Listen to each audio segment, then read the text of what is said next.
Shalom Ouvracha. C'est quoi cette zizanie dans le peuple? Pourquoi il y a autant de haine? C'est dommage. Mon message, il n'est pas fait pour donner de l'eau au moulin à la haine, à expliquer en mal mes paroles. Pas du tout. Mon but est d'apaiser. Mon but, si Dieu veut, de donner de l'amour dans le peuple d'Israël. Regardez, j'étais à l'armée. Et mon officier, quand il nous a vus à nous, on était un petit groupe comme ça de religieux, Shomrei Shabbat.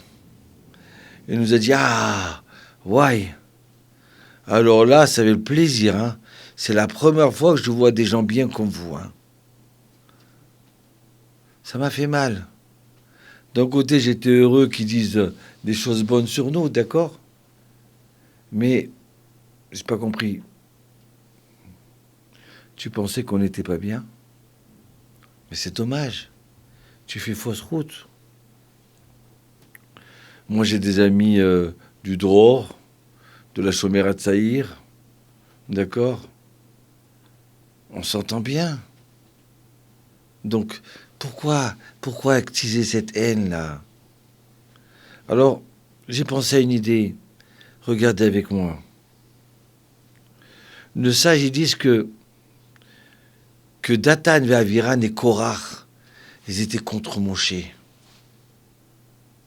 Alors là, ils faisaient un bourrage de crâne pour monter les gens, les Bnei Israël contre Moshe. Et malheureusement, ils y sont arrivés. Le Midrash, il dit, les gens, ils regardaient Moshe, il dit, tu vois, il a des jambes bien grasses, hein. Ah, sûrement qu'il doit profiter de notre argent, hein. Tu crois pas qu'il envie pas nos femmes? Comment tu peux penser ça de Moshe Rabbeinu? Ça fait de la peine. Mais ce Midrash, pourquoi il nous raconte ça? Déjà pour nous dire, si on pense ça comme de nous, il faut pas avoir de la peine, c'est normal. Faut pas attiser de haine. Non. Faut pas qu'on tombe dans le panneau et qu'on réagisse mal. Non. Alors j'ai un ami à moi, non religieux, il m'a dit, tu sais, toi tu n'es pas comme les autres. Hein. Ça m'a fait rappeler la France. Hein, où les voisins ils me disaient, oh vous savez, je vous dis la vérité, moi j'aime pas trop les juifs. Hein, mais vous n'êtes pas pareil. Vous êtes une famille Atali sympathique. Vous êtes des gens bien. Monter en Israël pour ressentir ça, ça fait de la peine. Mais il faut comprendre que ça parle de la venue du Mashiach. Nos sages ils disent qu'à la fin des temps, on va haïr ceux qui représentent la Torah. Donc si maintenant il y a une haine contre ceux qui représentent la Torah, ça veut dire que le Mashiach il est bien, il est proche, il arrive là. Mais le plus important c'est quoi? C'est qu'on ne tombe pas dans le panneau. Alors il y a certains Korach, il y a certains Datan Aviran qui veulent attiser la haine. Moi ce qui a fait la peine c'est quoi? C'est des petits Français qui arrivent, qui pensent qu'ils ont tout compris. C'est dommage. Tu comprends pas qu'ils veulent attiser la haine. Faut pas tomber dans le panneau. Regardez David Ameller ce qu'il dit. Regardez. L'Amnatser, la Shminit, le Teilim numéro 12. Il dit comme ça, le verset, d'accord, numéro 4, que l'Éternel supprime toutes les langues mielleuses. Il n'a pas dit Dieu, David Ameller, que l'Éternel supprime tous ceux qui font pas Shabbat, ou tous ceux qui font pas les mitzvot. Non. Ceux qui disent du mal.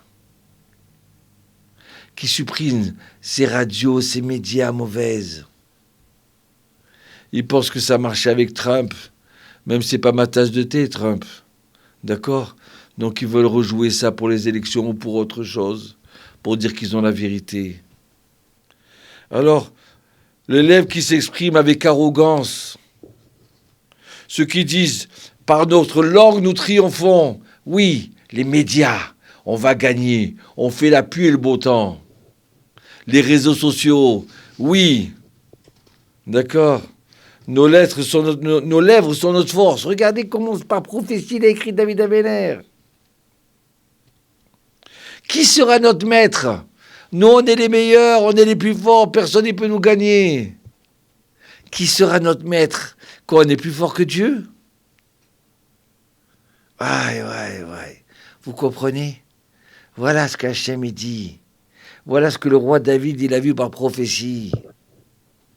Oui, les médias ils pensent qu'ils sont les plus forts, qui peuvent faire le plus le montant. Mais ce qui me fait de la peine, c'est quoi? C'est que des fois, on tombe dans le panneau.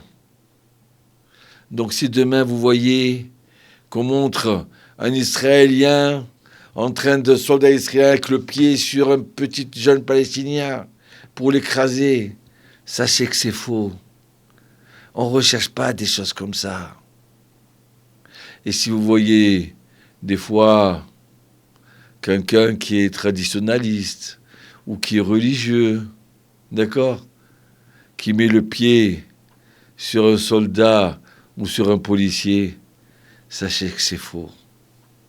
Nous, on veut de l'amour. Nous, on veut aimer son prochain. Même si on n'est pas d'accord que quelqu'un il fasse Shabbat, qu'il fasse pas Shabbat. Mais c'est pas grave, c'est dans la discussion. Chas v'shalom.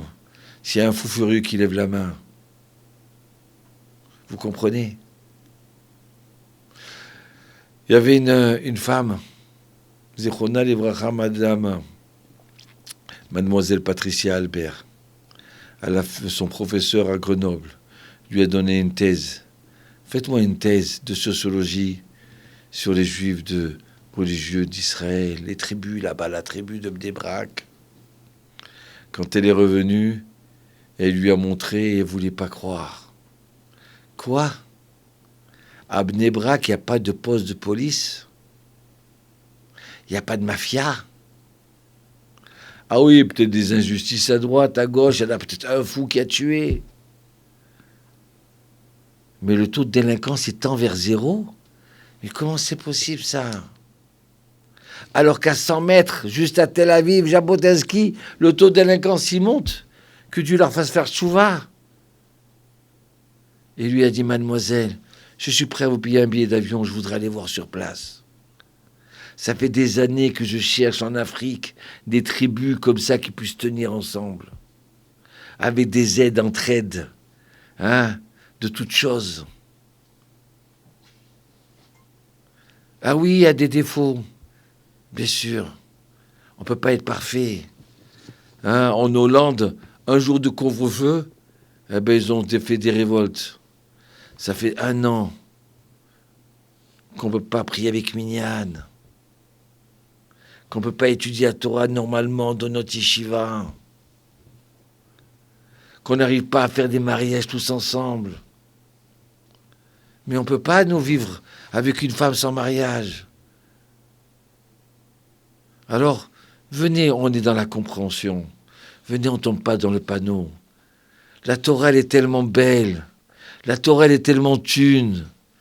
Alors, n'écoutez pas certains Korars.